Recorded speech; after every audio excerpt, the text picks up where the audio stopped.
In today's video, I am going to teach you how to view mobile version of Instagram or website on desktop web browser, Google Chrome shortcut.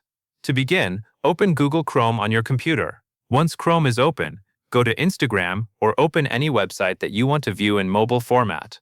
Make sure the page is fully loaded before moving to the next part.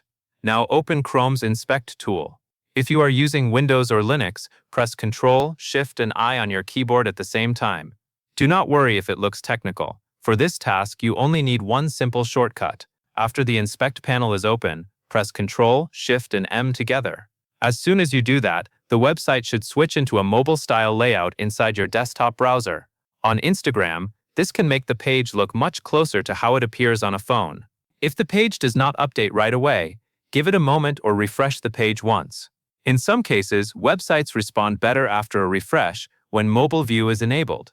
You can also resize the browser area if needed, so the mobile frame is easier to see. Press Ctrl, Shift, and M again if you want to return to the regular desktop view. This makes it easy to compare both versions of the same site without switching devices. That covers everything you need to know.